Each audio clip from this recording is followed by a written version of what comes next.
Hello everyone. तो कैसे आप लोग? उम्मीद है कि आप लोग बहुत अच्छे होंगे और अपने काम में व्यस्त होंगे। तो यहाँ जो है हम लोग सेकेंड जनरेशन ऑफ कंप्यूटर को देखेंगे। पिछले वीडियो में हम लोग जो है first generation of computer, history of computer और इंट्रोडक्शन को कर चुके थे। अगर आप लोग नहीं देखे तो आप लोग प्ले लिस्ट में जाके देख सकते हैं और चैनल को लाइक शेयर और सब्सक्राइब कर सकते हैं और कमेंट सेक्शन में जो है फीडबैक भी दे सकते हैं। तो यहाँ जो हम लोग देखते हैं सेकेंड जनरेशन में जो है कौन सा डिवाइस का यूज किया गया था। तो यहाँ जो है ट्रांजिस्टर का यूज किया गया था। ये आप लोग को क्वेश्चन में आ सकता है कम्पिटेटिव एग्जाम में भी। उसके बाद ये भी पूछा जा सकता है कि ये सपोर्ट क्या क्या करता था। सेकेंड जनरेशन ऑफ कंप्यूटर जो है सपोर्ट करता था असेंबली लैंग्वेज, उसके बाद हाई लेवल लैंग्वेज, फोर्ट्रेन और कोबोल। ये चार लैंग्वेज जो है ये सेकेंड जनरेशन ऑफ कंप्यूटर में यूज सपोर्ट करता था सेकेंड जनरेशन ऑफ कंप्यूटर। तो आगे हम लोग जो है इसका कुछ एग्जाम्पल देखते हैं कि इसके एग्जाम्पल में कौन कौन कौन से कंप्यूटर आते हैं। तो example of second generation of computer IBM 1400 series, IBM 1620, IBM 1794 series, IBM 1604, sorry यहाँ CDC 1604, CDC 3600, यूनिवेक 1107।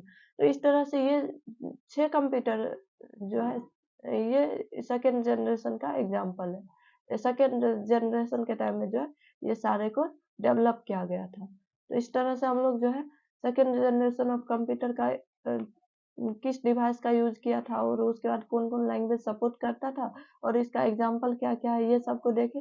आगे हम लोग इसका फीचर्स को देखते हैं। इसका फीचर्स जो है ये ट्रांजिस्टर बेस्ड कंप्यूटर था और सपोर्ट करता था मशीन और असेंबली लैंग्वेज को, जनरेट करता था less heat compare to first generation of computer. उसके बाद small size compare to first generation of computer, consume less electricity as compare to first generation of computers, first faster than first generation of computers, reliable compares to first generation of computer, still very costly, AC required for cooling। ये सब तो improve हो गया था second generation of computer में, but ये अभी भी कॉस्टली था और इसमें कूलिंग के लिए AC का रिक्वायर पड़ता था। उसके बाद यहाँ देख ही लिया हम लोग कि ये सब फीचर्स में आ गया कि ट्रांजिस्टर बेस्ड कंप्यूटर, उसके बाद मशीन और असेंबली लैंग्वेज, उसके बाद लेस जनरेट करता था comparison to first generation of computer, small size था फर्स्ट जनरेशन ऑफ कंप्यूटर के कंपैरिजन, कंज्यूम लेस इलेक्ट्रिसिटी, बहुत कम इलेक्ट्रिसिटी कंज्यूम करता था compare to first generation of computer, ये फास्टर था कंपेयर करने पे फर्स्ट जनरेशन ऑफ कंप्यूटर से, रिलायबल था। उसके बाद अब देखते हैं थर्ड जनरेशन ऑफ कंप्यूटर्स को। इस तरह से हम लोग सेकेंड जनरेशन ऑफ कंप्यूटर को किए। अब थर्ड जनरेशन ऑफ कंप्यूटर देखते हैं। थर्ड जनरेशन ऑफ कंप्यूटर का ड्यूरेशन जो था 1964 से 1941 तक था। उसके बाद थर्ड जनरेशन ऑफ कंप्यूटर जो था इंटीग्रेटेड सर्किट पे बेस्ड था। उसके बाद ये सपोर्ट करता था remote time sharing, processing and multi programming operating system. उसके बाद ये जो था large magnetic core, magnetic tape, disk type memory use करता था इस जनरेशन में इस सब का use large magnetic core, magnetic tape और डिस्क टाइप मेमोरी का यूज किया जाता था। उसके बाद list of high level language used in this generation, यानी थर्ड जनरेशन ऑफ कंप्यूटर में कितने हाई लेवल लैंग्वेज का यूज किया गया था। फोर्ट्रेन 2 का, कोबोल का, पास्कल, PL/1, उसके बाद बेसिक और एल्गोल 68, ये सब जो लैंग्वेज का use third generation of computer में किया गया था। आगे हम लोग देखते हैं एग्जाम्पल इसका थर्ड जनरेशन ऑफ कंप्यूटर का। थर्ड जनरेशन ऑफ कंप्यूटर का एग्जाम्पल जो है यूनिवेक है, UNIVAC 1108, UNIVAC AC 9000, IBM 370/168, IBM slash को और भी पढ़ सकते हैं।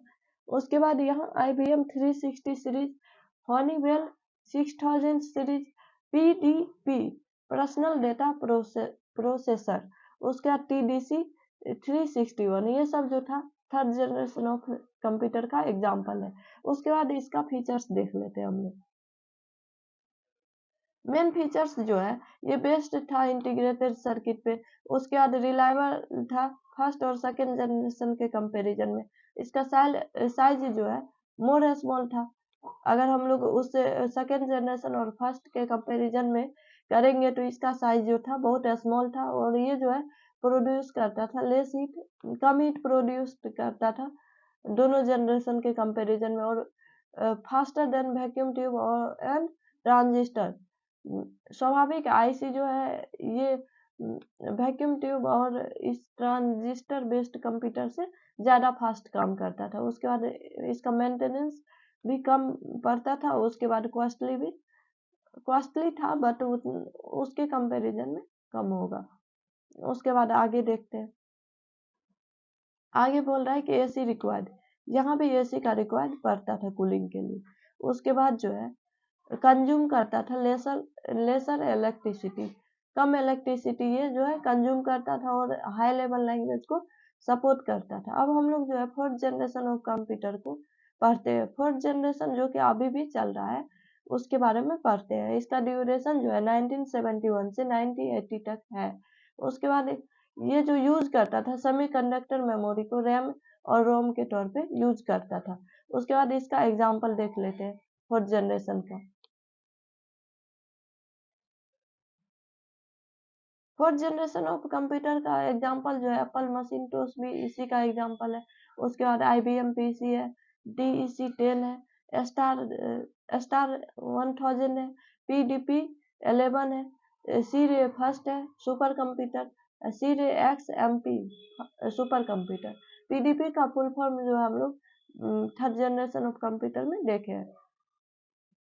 उसके बाद इसका जो है मेन फीचर्स फोर्थ जनरेशन का क्या है कि ये भी LSI पे बेस्ड था और वेरी चीप, ये बहुत सस्ता था। उसके बाद पर्सनल कंप्यूटर के तौर पे यूज करते थे और स्मॉल साइज था, सेमीकंडक्टर मेमोरी रोम और रैम।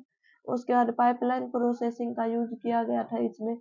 उसके बाद पोर्टेबल था, रिलायबल था और इसमें एसी का रिक्वायर नहीं पड़ता था। उसके बाद concept of internet was introduce, इस टाइम में जो इंटरनेट का कॉन्सेप्ट इंट्रोड्यूस्ड हो गया था। उसके बाद अब हम लोग फिफ्थ जनरेशन ऑफ कंप्यूटर पे आते हैं। फिफ्थ जनरेशन जो है 1980 से स्टार्ट हुआ और अभी तक चला आ रहा है। उसके बाद फिफ्थ जनरेशन में जो हम लोग ultra large scale integration technology का यूज किए थे, और ये parallel processing hardware and AI based, ये मतलब सपोर्ट करता था इसको, पैरेलल प्रोसेसिंग हार्डवेयर और AI आर्टिफिशियल इंटेलिजेंस सॉफ्टवेयर को। All high level language C++, Java net ETC used in this generation. इस जनरेशन में जो है C++, जावा नेट, .NET ये सारे लैंग्वेज का यूज किया गया था, ऑल हाई लेवल लैंग्वेज का। उसके बाद ये सपोर्ट करता था AI टेक्नोलॉजी। उसके बाद अंडरस्टैंड करता था नेचुरल लैंग्वेज, ह्यूमन लैंग्वेज, ये दोनों को ही क्या कहता है सपोर्ट करता था। उसके बाद इसका कुछ एग्जांपल है ultra book, Chrome book, laptop, notebook, ये सब जो है फिफ्थ जनरेशन ऑफ कंप्यूटर का एग्जांपल हो जाता है। आगे हम लोग देखते हैं इसका मेन फीचर्स क्या क्या है। इसका जो मेन फीचर्स है ये ULSI ultra large scale integration technology पे बेस्ड था और true artificial intelligence multimedia features था इसमें। उसके बाद development of natural language processing का डेवलप हो गया था इस टाइम में। ये यूजर फ्रेंडली इंटरफेस था और इसमें जो पैरेलल प्रोसेसिंग का एडवांसमेंट था, और ये semi conductor super conductor technology का भी एडवांसमेंट हो गया था। उसके बाद faster SSD solid state drive memory था और faster than hard disk drive. SSD जो है फास्टर होता है SDD से, हार्ड डिस्क ड्राइव से, और इसमें जो वेरी पावरफुल और compact computers at cheap rates, बहुत ही पावरफुल और कम्पैक्ट कंपेटेबल था ये कंप्यूटर, और इसका रेट जो है बहुत ही कम था।